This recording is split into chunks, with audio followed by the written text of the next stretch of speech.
Gavin Brindley and William Whitelaw are going to be some big college hockey studs you'll want to keep an eye on next year. We'll tell you why with Sam McGilligan today on Locked On Blue Jackets. You're Locked On Blue Jackets, your daily podcast on the Columbus Blue Jackets, part of the Locked On Podcast Network. Your team every day.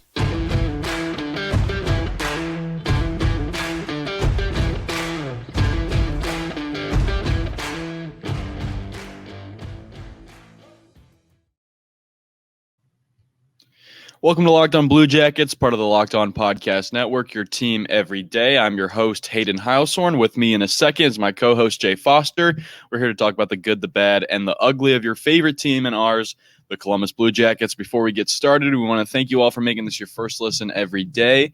Locked On Blue Jackets is free and available on all podcast platforms, YouTube, and the SiriusXM app. This episode is brought to you by FanDuel Sportsbook, the official sportsbook of Locked On. Make every moment more. Visit FanDuel.com/LockedOn today to get started.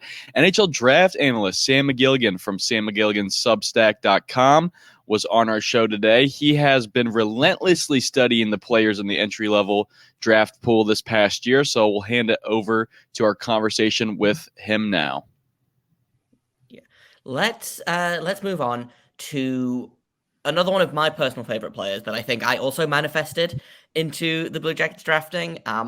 Let's talk about Gavin Brindley, who last time I asked Sam about Gavin Brindley, he interrupted me before the question had even stopped to tell me how much he loved Gavin Brindley. So let's give it. What's the I love Gavin Brindley on a guy like that. I love Gavin Brindley. He's just like, he and Fantilli were the most fun duo of the year for me when they got put together after the World Juniors. Brindley, the story I won't go over of Brindley's like rise through the year, just because we already covered this recently. Go listen to that podcast, friends. But Brindley's rise through the World Juniors, just climbing line after line until he solidified a top 6 role and killed it in there, and then came back and Michigan put him and Fantilli together. There's a reason why both just went sicko mode afterwards. Like, the two of them were just unstoppable together. Fantilli is everything you want your number one player to be. Brindley is everything you want from a skill, like first line caliber player playing with the center, who is the number one guy. Brindley is like, so the vibe I got from Brindley almost immediately this year was like, you're capable of so much more than what you have. The vision when he shows it in little spurts, I'm like, I refuse to believe you can't make these higher level passes. There's a reason you're not doing it, and I don't know what it is. But then the year kept going on, and it was just like, oh, look, he can do that too. Oh, look, he can do that too. And the game just kept expanding and expanding and expanding and expanding. It was just incredible to watch the growth that came in there. And so much of it, I think, came with Fantilli, because Fantilli basically told Brindley, or not, I don't know what actual conversations, but Fantilli's play gave Brindley the ability to be like, you don't need to be the steady rock play driving guy who's just getting pucks up the ice and getting them into good spots. Like, I can do that too. You can also just go out there and show what those hands and the feet can do to make plays. And Brindley just was like, okay, and just started doing it like it was nothing. Like, there was never a learning period. There was never a grace period of like, oh, you can see the improvement. It's like, oh, no, he just started doing it one day. That's usually a sign of a guy who was just waiting for the right opportunity or whatever, or maybe just wasn't clicking with his line. But something about Fantilli just and the World Juniors, and it all combined at the same time. And Brindley was like, I can be an offensive star too. Brindley is going to, I'm so curious how much he scores away from the Adam Fantilli. My gut instinct is not as much as people think, but not for a reason that's going to be bad whatsoever. He's likely just going to go back to being a little bit more of like I will handle like the responsibilities of this line and put other people into scoring positions, and then just every scoring chance that makes sense for me, I will go and take it, and I will generate it, or I will take the shot, or I will do whatever. He won't likely live up to the production expectations that go beside his name, especially when people quote the ridiculous run he and Fantilli went on for the first, I don't know what it was, 20 games or so when they got back from World Juniors, however many it was, it doesn't matter. But no matter what, if you guys drafted Gavin Brindley alone without Leo Carlson, you'd have done unbelievably well. Sorry. If you drafted Brindley without Fantilli and took Leo Carlson, my dogs are barking and distracted me. I'm sorry. If that's what you They are green. If that's what you guys did, it would still be a huge win of a pick, massive win of a pick, because of how well Gavin Brindley complements any start. But you got like their actual college duo, the two who shredded the NCAA together, have play styles that are completely harmonious to one another. Like it's just a dream of a dream situation to have both of them. Gavin Brindley should not have been there in the second round. I will stamp my life on that. There are players who should be going in the first round every year who fall. Very few have ever been impressed me as much as Gavin Brindley. I rated this guy as a top 10 player in the draft. I would have taken him at like 9th or 10th overall and been happy with it. Like leaving the draft going, I got my guy. I got a good player. There might be a few others on the board that, I'll have a hesitation over, but at the end of the day, I know what I got. And you got him at 33, 34? 34. That is the dumbest thing I've ever heard in terms of franchise luck, but it's a lot of other teams could have taken Gavin Brindley and they didn't, so it's not luck. It's like that's Columbus recognizing what they have. I think Columbus would have still taken Brindley just based on the rest of the draft and the approach they were obviously going for. They would have taken Brindley even if you drafted Carlson or Smith, but you got both. Congratulations. I don't even know how to keep saying it. It's just it's an endless wave of congratulations. Like, those are one of the best first 1-2 punches from a draft I've ever seen. And this was after you guys traded that 22nd, 23rd pick. You could have taken Brindley there, and it still would have been, in my opinion, a great value pick and an unbelievable duo. But you still got him with the second round.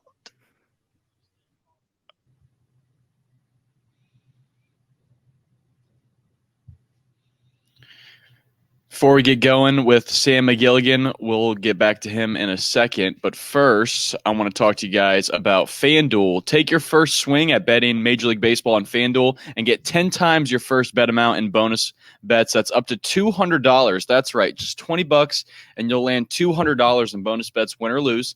That's $200 you can spend betting on everything from money line to over/under, or who you think is going to get the first home run. It's all on an app that's safe, secure, and super easy to use. Plus, when you win, you get paid instantly. There's no better place to bet Major League Baseball than FanDuel, America's #1 sportsbook. So sign up today and visit FanDuel.com/lockedon to get up to $200 in bonus bets.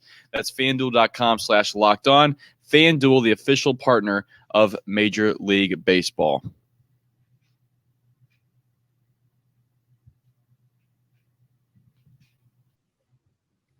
I have no more to say. What the hell? Yeah, it's crazy. He was the fourth player drafted out of the NCAA. Matthew Wood and Charlie Stramel. Wood from UConn and Stramel from Wisconsin were the two guys to go ahead of him. And he dropped 10 spots in the Locked On Podcast Network mock draft. So, yeah, it really was him and get Fantilli. And to just be the Michigan alumni team, basically. At least we know what they're doing. And, we know the guys that they're going to hang out with when they get to the team. And, but just, I think by now we've seen enough guys reach an elite level of hockey in the NHL. A lot of guys under 6 foot reach that elite level.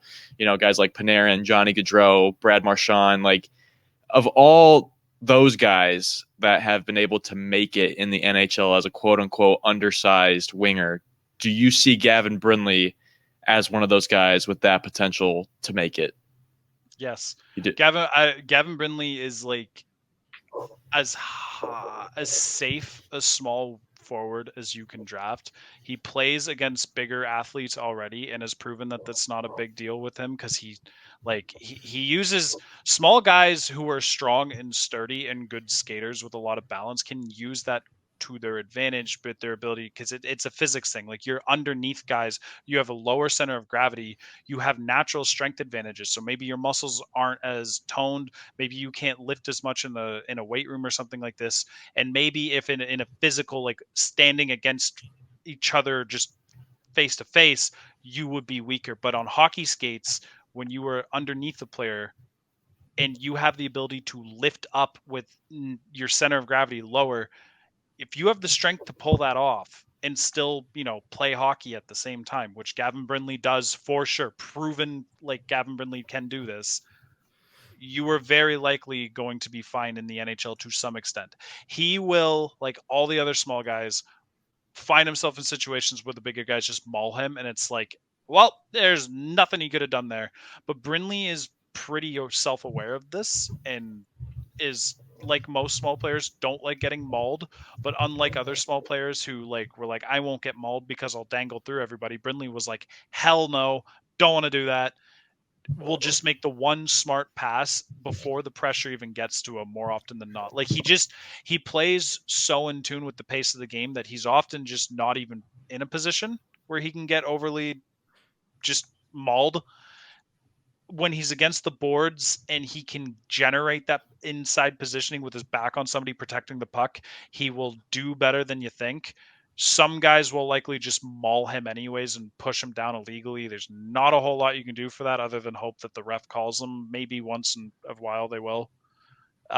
Brindley's not too much of like a pest like Marchand, so he actually should, get some benefit. He's no Brendan Gallagher out there pissing off the referees every night. He's unbelievable. This is like the bread and butter of it all, though. His sense for incoming pressure and his ability to turn away from it and find the play to make as he's turning away from it is why Brindley is such a high-end player in my mind. It's so functional. It's so that is what pro hockey is. There, every time you get the puck, there's already a dude assigned to you, glued to you, coming at you as fast as he can. And his ideal goal, if he can pull it off, is to smash you into the stands. Likely when you're at pro level, you're good enough to avoid this. You're through a bunch of different means, but Brindley reads the game so well at this pace that he's just going to know when the stuff is coming. He will likely have a couple of years of adjustment period.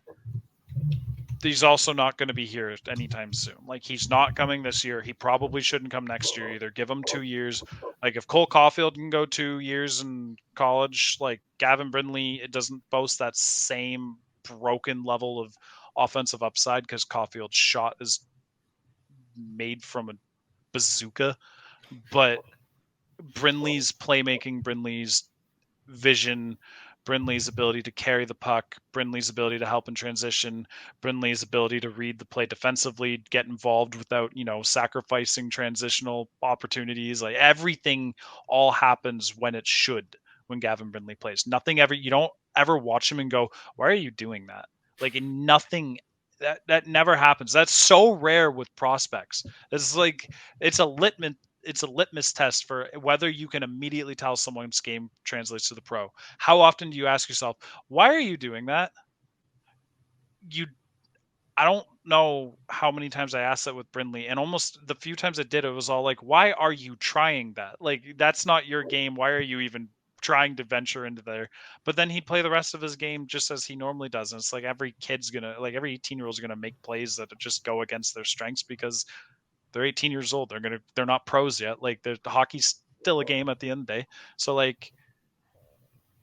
almost Brindley is about as safe a bet as it can be without being Bedard or something like that. I remember Logan Stankoven fell to 47th, and it was skating concerns and agility concerns, and he's got a lot of hustle and he likes to play big, but is he going to work? And it's so far nobody can say it's doing anything but working brilliantly. Not to mention Stankoven's gotten faster, Stankoven's gotten stronger. Brindley's going down the same path.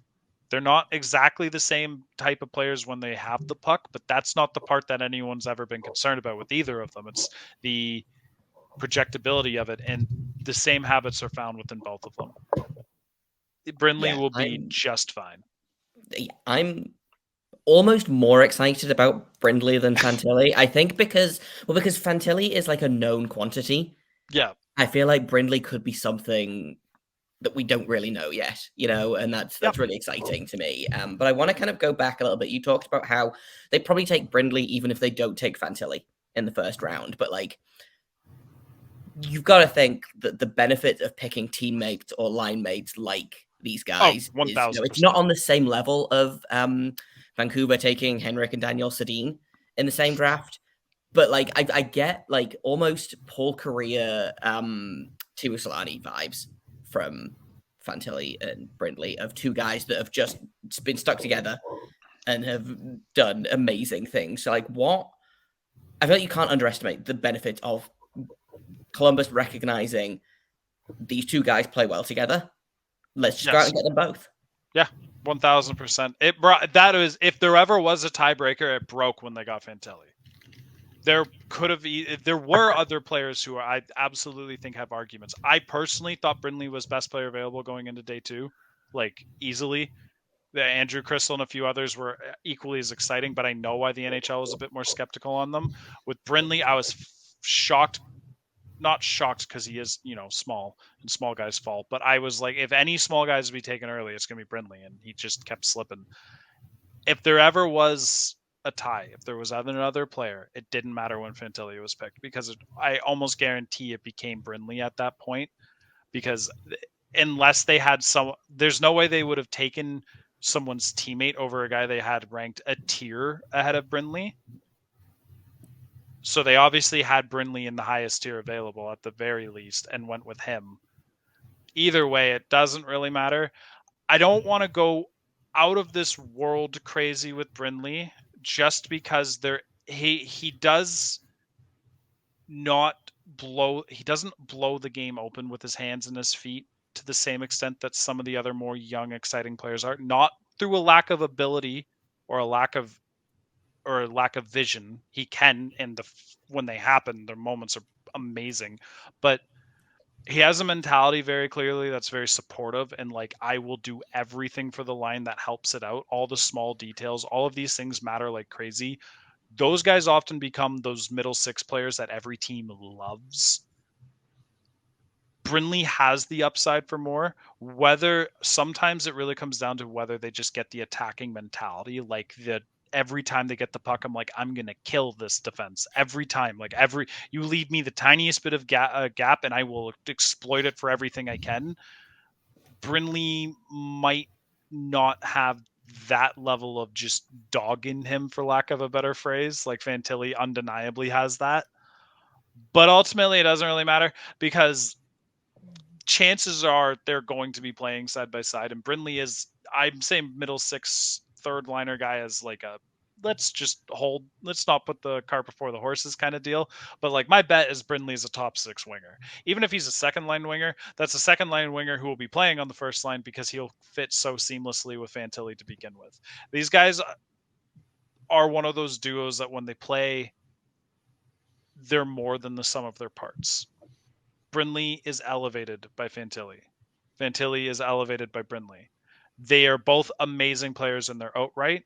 They would likely go on and both have great NHL careers without ever having to play together, and all of that jazz is great, but at the end of the day, they're playing together.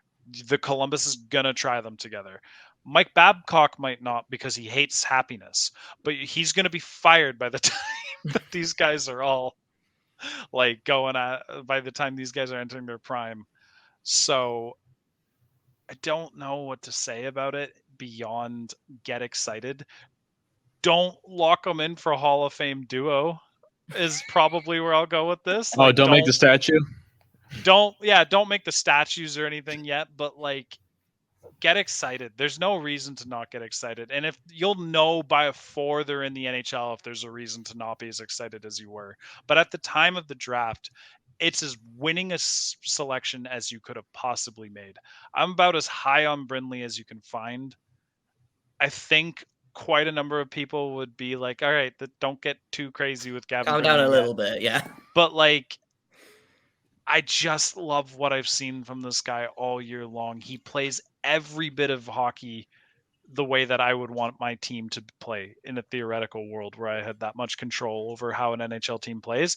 Gavin Brindley is the type of guy, like, I full on envision a role for him. Like, you need to be able to play a role in the league. You can't just like be and it's not like it's a collective of guys who are all just the guy on their team. Like, you need to be able to, your coach is going to say, you do this on a line and you do this on a line, and you go, yes, coach, and go do it.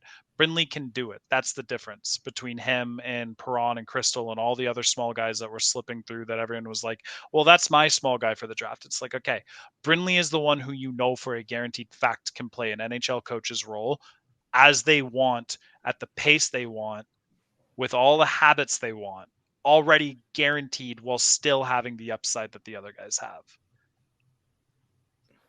Go nuts with it. You can't. The time of the draft, which is how these picks should be evaluated, because hindsight often includes factors that we aren't privy to at this time. Like, oh, that guy's skating didn't work out. I don't who would have seen it coming, or that guy didn't get strong. Who'd have seen it coming? It's like, you can only judge these picks accurately and fairly today. Once there's next season starts, new information comes in that changes how you would have made the decision. But for today, it's as big a win as you could possibly had. Columbus won the draft before they even stepped up for their third pick.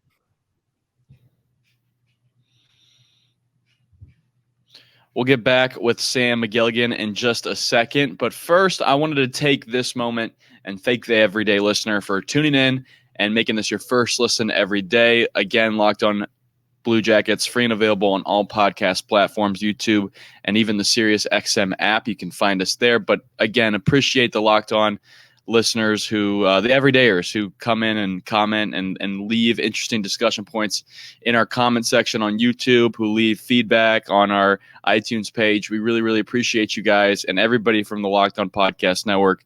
We all thank you for what you do in making this possible. Their third pick, by the way, was William Whitelaw from the Youngstown Phantoms. And they ended up taking back-to-back teammates back-to-back, times in a row, because they took Andrew Strothman after that. So, yeah, purely vibes draft out of Yarmo here. But when you see William Whitelaw, do you see something there? Because, the Jackets, the Jackets haven't really landed on a third rounder since Elvis in 2014, and if we're not talking goalies, let's say Bjorkstrand in 2013 was the last one that they really made into an NHL player. There's some other guys that we're still waiting on, like Jordan Dumais and stuff, but for the most part, William Whitelaw did it feel like a reach at all, or do you see something here with Whitelaw? 1,000. You guys didn't reach on any pick. The only one maybe I'd say would be like Strothman, but that's only because of like what else was available. But even then, it's not a reach. It's like it was the fourth round. There's no such thing as a reach in the fourth round. As for Whitelaw, he spent 90% of the year in my top 25 and still ended the year as a first round guy. He was a standout almost immediately. He was the first high-end player that wasn't like one of the obvious names I watched all year, just because he was at the Hlinka camps last summer and just dominated them, just like an absurd talent level.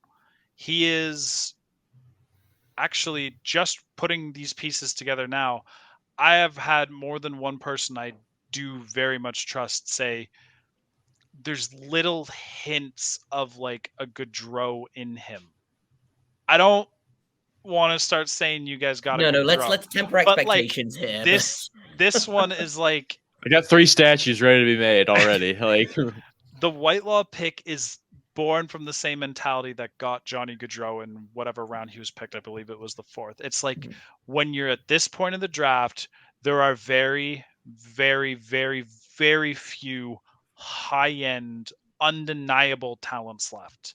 That is what Whitelaw was. He is one of the few where it's like it's not like does he get this or does he get that? It's all like, just how does he change what he has in terms of playing the game? He is great puck handler. He's a great skater. and he is a gifted shooter, like a gifted shooter. In motion, that guy's shot is simply one of the best of the draft. I mean, this was already cemented before most players had even played, because he went to the Hlinka and scored goals, just blinding goals, whilst without breaking his stride. That is not overly common. Like, you want to see guys taking shots like that and not breaking stride and playing in motion all the time, but to do so with the ease that he did is just breathtaking.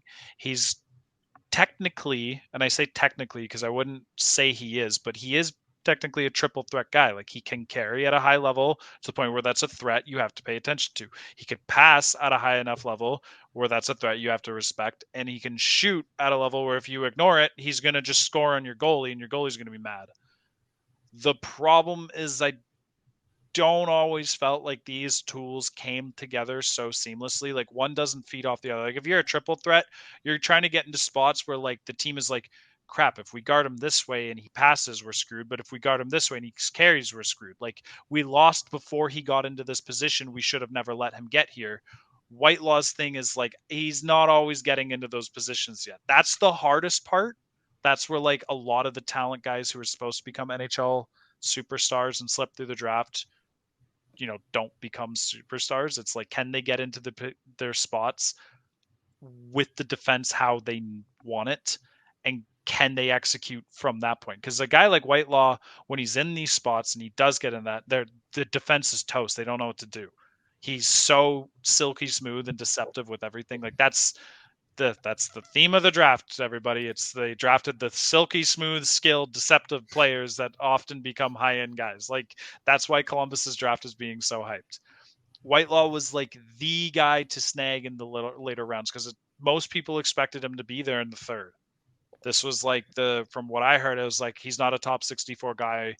Even if teams like him there, they know they can get him later, so they'll let him slip. And if they don't get him, they'll be happy with what they have. Like, he's not someone they're gonna cry over. But Columbus wasted almost no time. It's like the Brindley thing. It's like, Brindley may have been available in second, grab him now. Whitelaw may have been available later on, grab him now. It's like, okay, what a winning strategy. It's all about developing him and his ability to get in those spots, and mostly that just comes from the fact that his off puck game is a little it doesn't inspire a lot right now. Whereas Brindley and Fantilli, I would describe as off puck geniuses. Whitelaw really needs to put in a bit more effort. When the offensive side of the puck is in play, Whitelaw's moving a bit more, because there's motivation, there's a goal, there's a potential goal like at the end of it. But when the boring defensive side comes up, Whitelaw, the feet don't move as much. There are shifts where he shows the effort, and you're just like, oh, look, there it is. And he did get better as the year progressed. Actually, that's also a point that I'd like to mention. He did progress in this sense, but a lot of it is just how much can you get into how much. It's just gonna be how well Columbus can work with him and, like, show him these, like, tricks and habits and things to look for to help him get into these space. Mostly it's going to be, if you're doing this away from the puck, then you're already going to be closer to where you need to be when the time to make the big play happens. And then you just need to make the one read to get into the space and get the puck, and then just do your thing. It's like, that's unbelievably hard to teach, but often teams don't take these kids if they don't feel like they can teach them. Like, I heard, using Andrew Crystal as an example, a few teams, and I believe Elite Prospects also posted this in their rink side when they chatted with scouts. So that's confirmation from them that Crystal was viewed as, we don't know if we can work with him on certain areas of the game, and that if we don't believe that and we know he's not ready now, it's a waste of a pick. If we don't think we can bring him to that level, we can't get him there. It's a waste of a pick. We'll take someone else. That's likely the methodology that had Whitelaw not be taken early, because he had the skills to be, like, picked 34th overall. Oh wait, you guys picked Brindley 34th overall, 35th overall, and everyone have been like, ooh, that's exciting. This team sees something, but he didn't. He slips. So it's, okay, who drafts him? Do they have faith that they can work with this? I'm going to assume Columbus did. the third round is also the kind of the range where it's like, even if you don't have that much faith, you take him anyways because he's so talented. So like maybe there's that, and it might just not work out. It's the rare boomer bust. Boomer bust is like incorrectly used 80% of the time. This is a boomer bust. Boom doesn't necessarily mean like superstar, but it does mean like everything needs to come together or he doesn't play. He's not an NHL player in terms of physical play, off puck play, defensive play, but all of that will come together when the little details of the offense that are kind of not fully there yet click. And then everything just kind of steamrolls off of it. I feel like the Blue Jackets put a lot of value in their player development, because I feel like you see picks like this kind of like, I feel like Jordan DeMay is not the same kind of player, but he feels like a similar pick of they think they can work with him, you know? And that's exciting. I think at the third, if you get an NHL player in the third round of the draft, like that feels like a win to me. Oh, it's undeniably a win. That's all that we have for today. Tomorrow we'll be doing some more coverage of the Jackets draft picks in this year's entry-level draft with Sam McGilligan, so tune in then. Thank you so much for listening. Thank you for making this your first listen every day. Locked on Blue Jackets is free and available on all podcast platforms, YouTube, and the SiriusXM app. I'm Hayden Heilshorn. For my co-host Jay Foster, thank you guys so much again for listening. And until tomorrow, make sure you stay locked on.